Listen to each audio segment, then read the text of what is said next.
Hello everyone, welcome back. So, as you have got a problem that your private instance can't reach S3 without a NAT gateway. So, don't worry, I have got the solution, that is the VPC endpoints.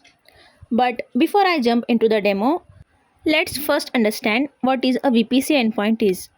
So, a VPC endpoint allows your resources inside a VPC to privately connect to AWS services without using Internet Gateway, NAT Gateway, or public IPs.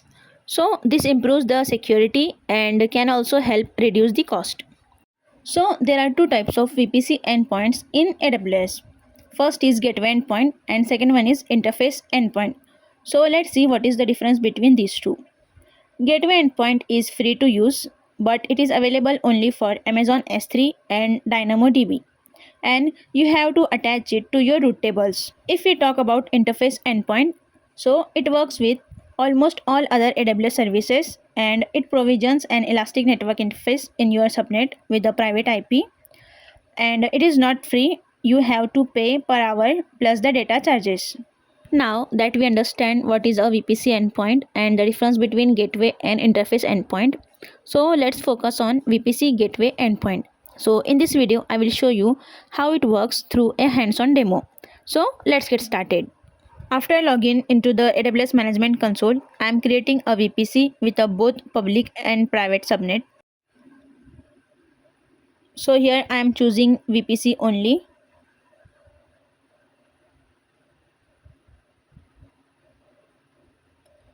Then after creating a VPC, I am creating a public subnet. If you want a detailed explanation of what is VPC, how the subnet work, and how to set up the internet gateway and NAT gateways, you can check out my previous videos. Don't worry, I will provide the link in the description also.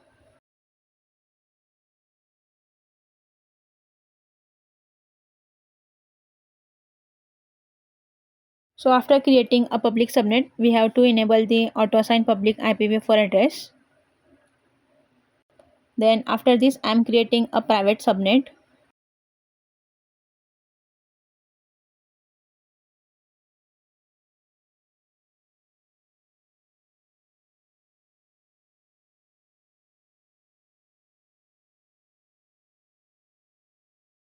Done with creating public and private subnets. Now let's quickly create an internet gateway and attach it to our VPC so that the public subnet has the internet access.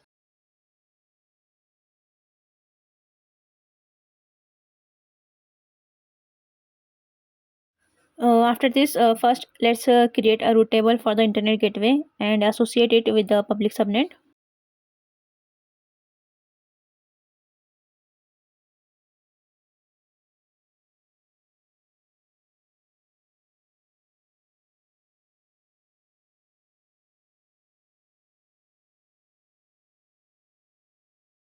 Now in the routes, let's attach the internet gateway so that the public subnet get internet access.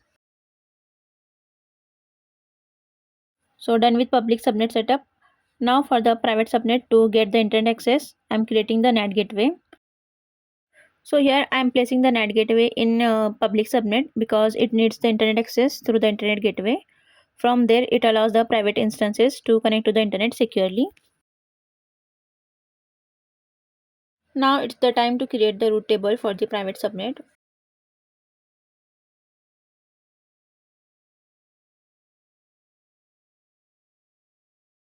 Associating it with the private subnet, and in the routes, adding the NAT gateway.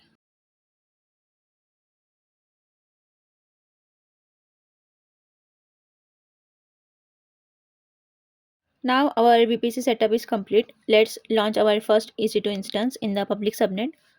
This instance will act as a bastion host, which we will use to connect into the private subnet later. So for this bastion host, I am proceeding without a key pair since I will only use it as a jump host to reach the private instance. Then edit the network settings and select the created VPC and public subnet. Here I am renaming this security group because we need this later when creating the private host security group. Then click on launch instance.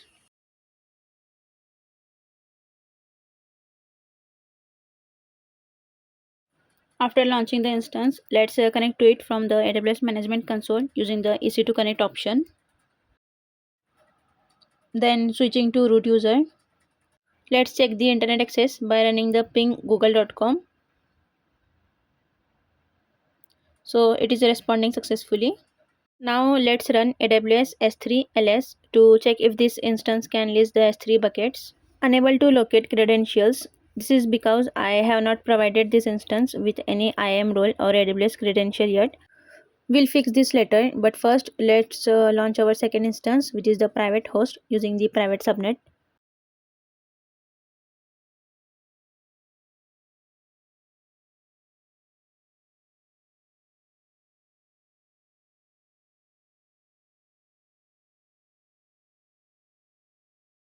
So here I am creating a new key pair because I will need it to securely connect to the private host through the Bastion host.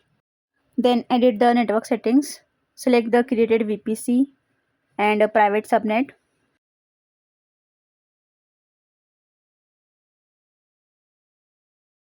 And for the security group, I am adding the Bastion host security group in the SSH rule.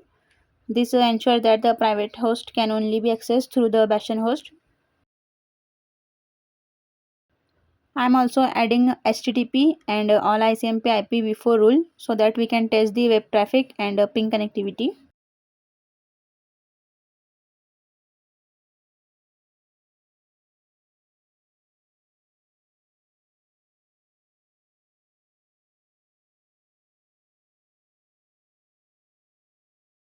After launching the private host, meanwhile, let's open the terminal and we will copy the key we just created.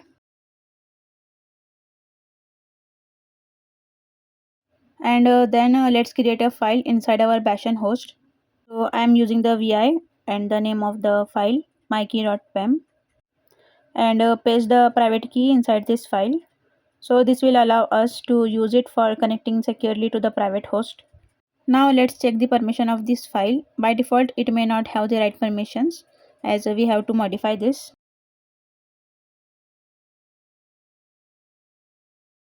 Now let's copy the private IPv4 address of our private instance so that we will connect from the Bastion host with the command ssh-i mykey.pem that we have created, then ec2-user @ private IPv4 address. So as you can see, we have successfully connected from our Bastion host to the private instance. So after taking the root user access, let's check the internet connectivity using the ping google.com. So it's responding successfully. Now let's run AWS S3 ls. Notice here it is failed with an error saying unable to locate the credentials, which is expected. We will also fix this, but before that, now let's go ahead and remove the NAT Gateway entry from the private root table.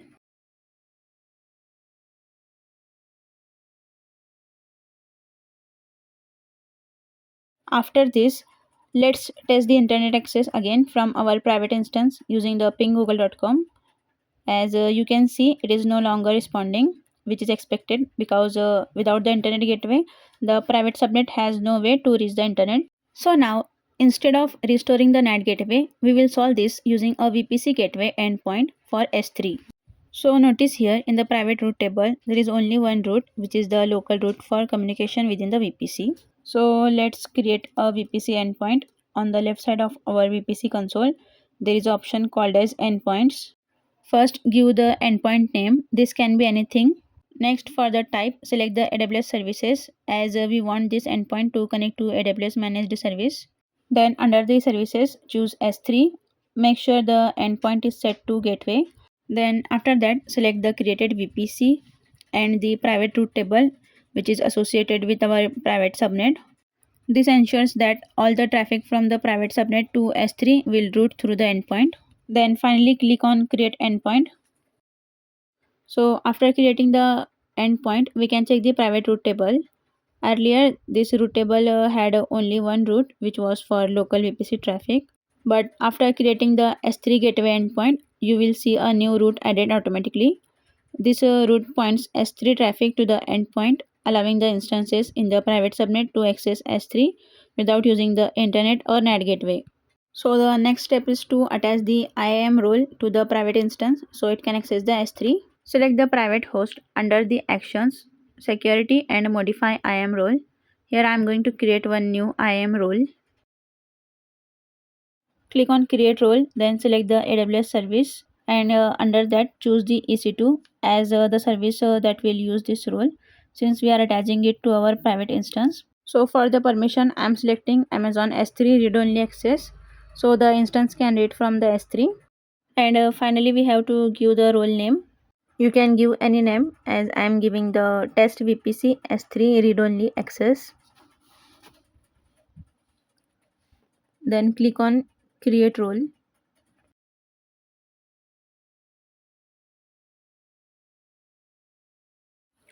As the role is created, we have to go back to our private instance. Then in the modify IAM role, refresh it once and select the role that we have created just. Then click on update IAM role. You can also verify this in your EC2 console. Select the private host. There is a security option below. There you will see the IAM role that we have attached. Now let's go to our connected private instance and run the command AWS S3 ls. As you can see, it is not giving any error, which means the private instance can now access the S3 successfully through the VPC Gateway Endpoint and the attached IAM role. Now let's create a sample S3 bucket. Click on create bucket and give it a unique name because S3 bucket name must be globally unique across all the AWS accounts. Then click on create bucket.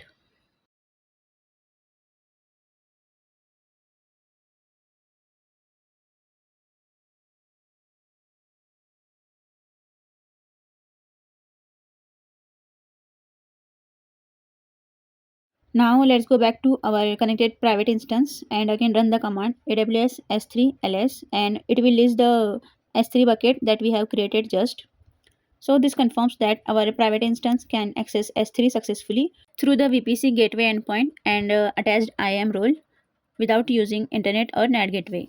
So that's it for today. Once you are done, don't forget to delete the created VPC and launched instances. And lastly, if you have any questions or face any technical challenges, feel free to reach out. Ask the questions and resolve your technical challenges with Samrin Cloud Admin. Thanks for watching and stay tuned for more videos.